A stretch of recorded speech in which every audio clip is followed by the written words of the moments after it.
it's nice to see you again today for another poetry class.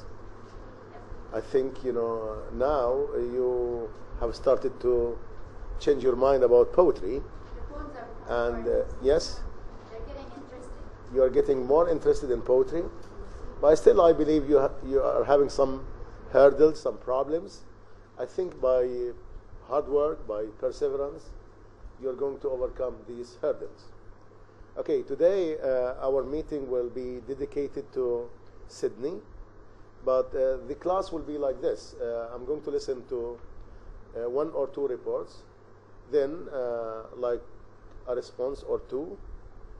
Later I'll be eliciting your responses, all of you. Then I'll have a go about 15 minutes on the poem. And finally, I'll get you to write a critique, an initial critique of the poem. So I'll be leaving you to write this critique. And that's it for today. So let's start. Yes, you are willing to read. Is it the first time you're reading? Okay, good.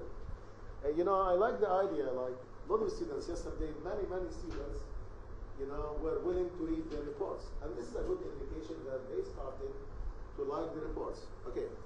Time passed quickly. We are in the fourth week at the university. The teacher finished explaining four poems.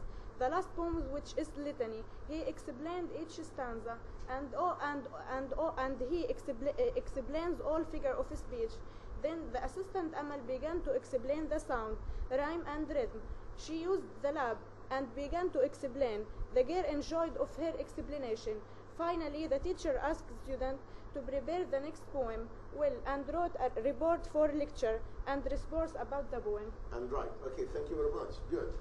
Yes, Jihan.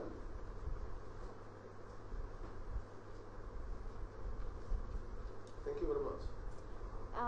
Last lecture was quite intense, though less puzzling than the previous one. The poem seemed a little bit complicated to begin with, though the sing-like feature of it made it quite appealing. To excavate was our mission, and the poem sure was one to be dug around. D.أكرم surprised us with a request of writing a commentary in the span of 10 minutes on the third stanza. That marked our beginning in writing spontaneous poetry critiques, and as lacking as it was still very terrific, and we're looking forward to the next one. Good, thank you very much. You know, so far we have positive reports, but if there is a negative report, I'm ready to listen, you know. It's not a big deal. It's your right, you know, to criticize, and it's your right to acclaim, you know. Good. Today, I think we're reading a new poem, but not a new period. We're still within the Elizabethan. I think, you know, these poets are very fascinating. So today, we're going to see a wonderful poet, Edmund Spenser, a central Elizabethan poet, you know, who lived most of his life in Ireland, and who dedicated his poem, his great poem, you could say, a wonderful epic called The Fair Queen, to the Queen. But instead of being patronized by the Queen, he was giving a little pension, you know, like a yearly salary for that. Okay, so what can you tell me about like Spenser? Again, I need a response, a written response. Okay, yes.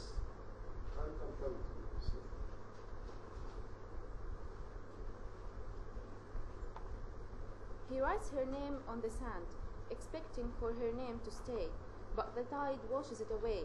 Then he writes it with a second hand, but again the tide washes it away. She goes on to say, "Why are you still writing my name? All your tries will be in vain." Although she tried to do the same, but he wanted to show her how much he cares. So he immortalized in verse that he's hers, and even if they die, their love will be waiting up in the sky. They will be together. Their love will last forever. I figured last night that he was right. Their love didn't decay. For his writings still be read today. Okay, clap for her. Because you know, this is not only versifying, It's not versification, it's a response, it's a critique. And they challenge it that she is, writing it in poetry, Thank you very much. What's your name again? Rawan. It's amazing. And I think you have a chance. Don't worry. I'm sure your response will be also wonderful. I think I should be proud of you. Yes? Because you are doing a wonderful job. Good. First, I want to talk about the poet. Edmund Spenser was born in 1552 in London. He educated in Cambridge University. He was most famous for his long allegorical romance, The Fairy Queen. He was an example of an Elizabethan poet concerned with the theme of immortality. He wrote a poem called To His Love. In this poem, he talked about the immortality of his love. He tried to immortalize his beloved's name, but he failed in that because the waves came and made it disappear. He found another way to immortalize his love, which is his photo. Good. Thank you. I think,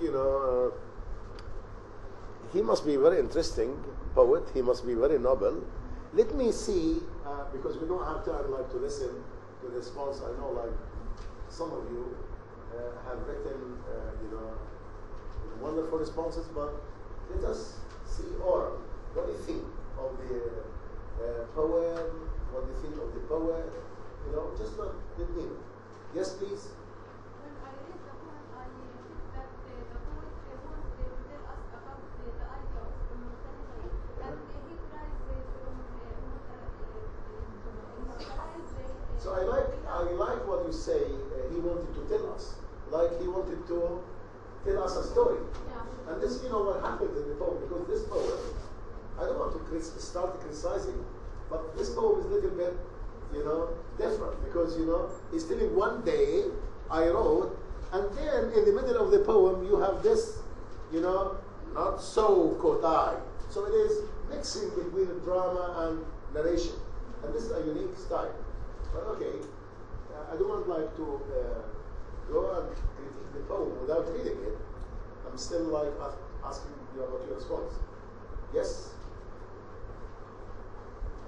I think the writer here, he marks a change in the attitude of the writers of that period, because usually what we used to read about was, the themes of courtly love and, kind of criticizing women, etc.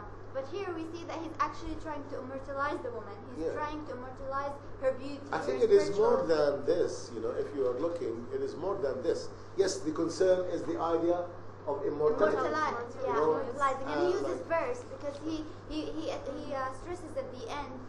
He says, "Where when as death shall all the world subdue our love." No, not that.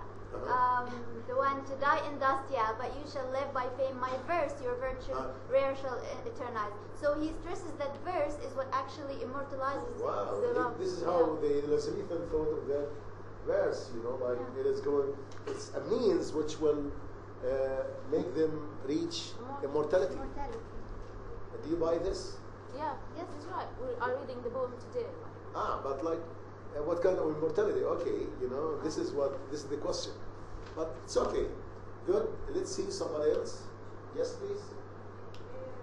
Spenser poetry, I think he is in the high level because he used a simple words and he wrote. He's like a great poet. He's using simple language. Look, one day I wrote her name upon the strand, but came the waves and washed it away. I think this is a very nice image, isn't it? You like the image? Yeah. It brought you back to your early childhood. When you Castles were on of sand. the sand and you were playing the games, like the mice one. Do you remember the mice one? Yeah, you should remember that. Okay. And he switched from the action at the first stanza to the dialogue at the second stanza, and then he summarized all at the last stanza. He summarized all. Very good. So you like, the organization, and it seems like this is a Spenserian sonnet, and it seems like he's making use of the form, by doing, a different thing in each stanza. So he was using the form in a full sense. He was not arbitrary in exposing his argument. He was very organized. Good. Yes, please. I like the transferring for the central image of the poem, which is writing her name. Her name transferred from the mortal place, which is the earth. Then it's transferred to the heaven, which Wow. is immortal place. Well, so you like the movement from mundane, earthy things to heavenly things, and like the vehicle or the means, of transportation is like the verse. Okay, this is how. I mean, some people, because they are confident, they might cherish their poetry. They think that their poetry will be read, will be enjoyed, and like people will be reading. Yes. I like when he used the voice of woman, that she speaks to him as she is working him, that nothing will be immortal, and as if she would be sure that he is really loving her. Yeah, like the way he responded is not so cold-eyed. Like he was like determined. Yes, please. As they said, I agree that it's a lovely poem, but if I read it more and more, I see that there's a kind of conflict. What is the conflict? Who's Between conflicting? As the sea is his enemy, he wanted to the sea. Whenever he writes her name, the sea comes. Very good. I like this point because this might help us to reveal the real theme of the poem. But you know what? I don't like discussing, the poem. I know that this is your response, but let us read the poem aloud. Did anybody read the poem aloud? Yes. Okay. Yes? Huh? I read it from love verse. Do you want to read it now? Okay, go ahead. You come here.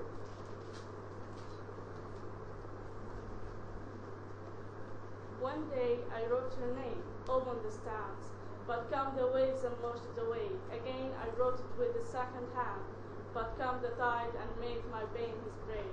Vain man, said she, that dust in vain is a mortal thing, so that to immortalize. For I myself shall lie to this desire, and eke my name be waved out likewise. Not so could I, let pass a things devise, to die in dust, but yours shall live for fame.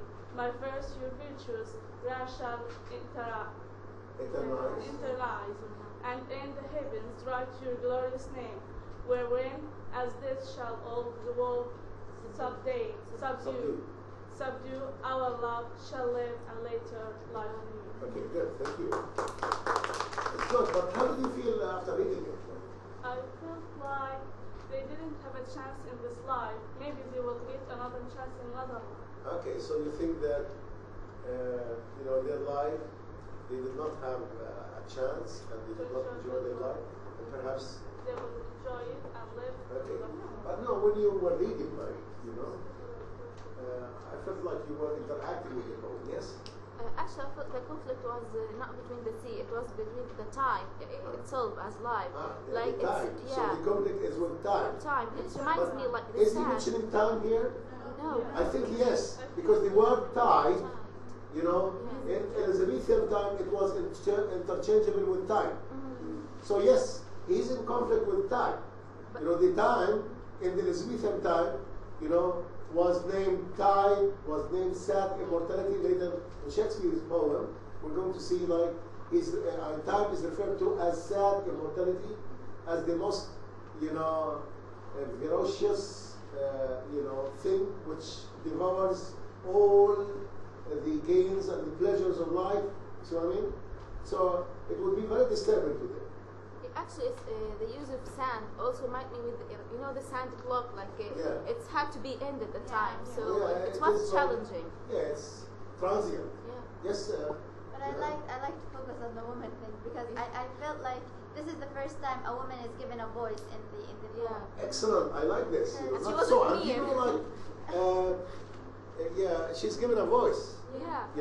I feel the spirit of liberalism here, Yeah, you know? yeah. Like, it seems like these people are getting Are more getting more, liberal, yeah. are not like, they're not in the cloak of courtly love where a woman is like deprived, you know, Yeah. she is her voice is subsumed. Subdued, yeah. But here we have a woman who's given a voice. Yeah. But still, like, this voice is very faint because she's being shut up by a man saying, No. not so could I, you know? So. I would like you to interact further That's with the the poem beginning. and, like, you know, just read, yes, the narrative, you know, and then the drama. So does anybody want to give a try before I myself improvise? Yes, Nadia. One day I wrote her name upon the strand, but came the waves and wished it away. Again I wrote it with a second hand, but came the tide and made my pain his free. Vain man, she said she, the dust in vain essay, a mortal thing so to mortalize, for I myself shall like to this decay.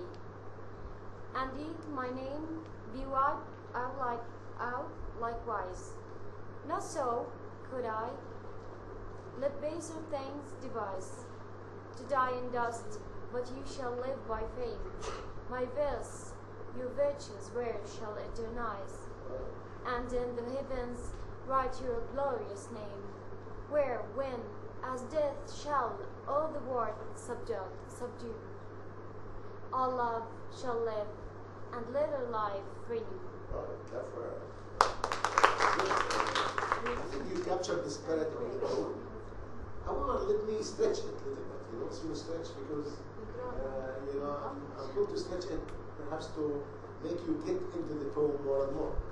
So one day I wrote her name upon the strand, but came the waves and washed it away. Again, I wrote it with a second hand, but came the tide and made my veins gray. The vain man, said she, that thus in vain essay, a mortal thing so to immortalize, for I myself like to this decay, and eat my name be wide likewise. Not so could I, let baser things devise, to die in dust, but you shall live by fame. My verse, your virtues, rare shall eternize, and in the heavens write your glorious name, where, when as death shall all the world subdue, our love shall live, and later life renew. You know, I wanted to make it more dramatic, but you know, as you see here, it's a very interesting image, and I think, you know, we might like the sincerity of the poet. What is the poet doing on the, you know, it's a childish, you know, behavior, isn't it? He's trying to show her how But much it's childish. Like this is what we usually do, like, it's very childish. So he tried to write her name. But what happened? One day I wrote her name upon the strand. But came the waves and washed it away. Okay, you know, this is like the literal meaning, the waves. We're talking about the waves as being antagonistic to the poet's, you know, like attempts to write the name. Okay? But here we have, you know, to see that he doesn't mean the waves. Later, the waves might be a metonymy. You know? Because as you said, there is a conflict here. You know, the poet is disturbed. So we don't have to think of the waves as the waves. You know? There might be metonymy for like forces, some obstacles, some problems, you know what I mean? Certain concerns. But let's take it literally first and then, you know, start to think. Because here we need to think again of like the philosophical background of the Elizabethan, the idea of immortality, and like a famous theme called the theme of mutability, like changeability, you know, which was very central theme to the Elizabethan. One day I wrote her name upon the strand, but came the waves and washed it away. You know, again, I wrote it with a second hand. So when we say again, I wrote it with a second hand. What do you understand about the poem? He is what? Yeah, he's, you know, persistent.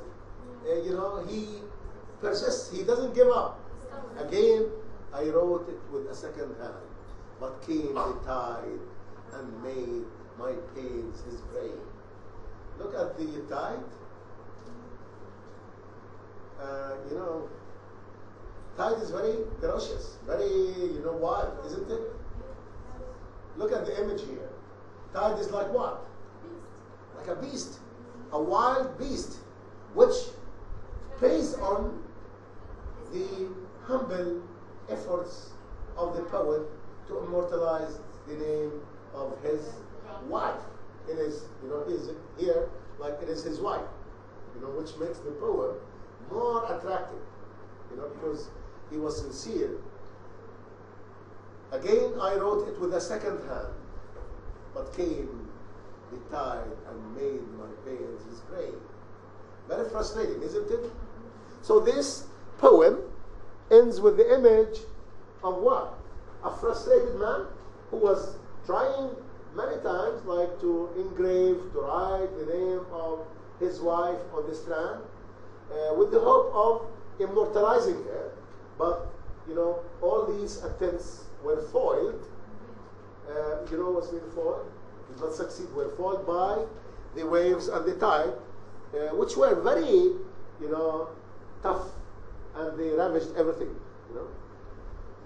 Now, I think, yes, she's given a voice. She is commenting. So the lady, or his wife, must have been watching him, you know. And like here, the authority of, you know, a wife. So what did she say? Vain man, what are you doing? You are doing a vain thing, you know. As you see, like, so she is underestimating what he's doing. She's saying, vain man, that does in vain essay. Essay, this is like, it is a French, it's a French verb would mean try. Essay, you know, like essay. I think it was the fashion, like, of those poets to season their poetry with some French words, with some Latin references, with some archaic words. And I think we have archaic language here, like eek, the word eek, which we saw in the other poem, later, the previous poem. A mortal thing so to immortalize. So she was referring to herself as what? As an immortal. Sorry, as mortal thing. As a mortal, something which is, you know, subject to decay, to death, and disintegration. This is like how we are referring to ourselves. Even as Muslims, we are referring to ourselves as mortal. But still, we have the image of immortality. We have, as Muslims, you know, it is revealed to us, like in Quran, like what kind of life we're going to have, you know, after this mundane life.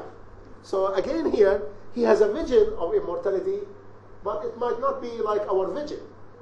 You know, we know like we can reach immortality by being, you know, dedicated, by being, you know, honest, sincere, loyal to our Creator, and being followers to the teachings of our Prophet Muhammad, peace be upon him.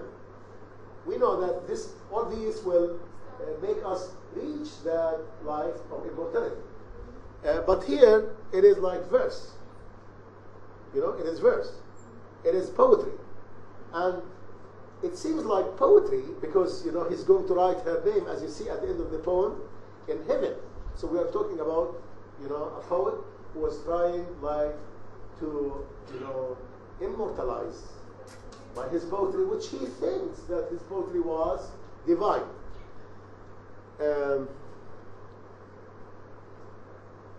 And eke my name be wide likewise. Not so, quote I. Like, look how he's affirmative here. Not so, quote I. Now, he disagrees with him. So, it's not a problem, like, to disagree. But it seems like this is a dialogue, and they are trying to persuade. But look here, the man, not so, the poet, quote I.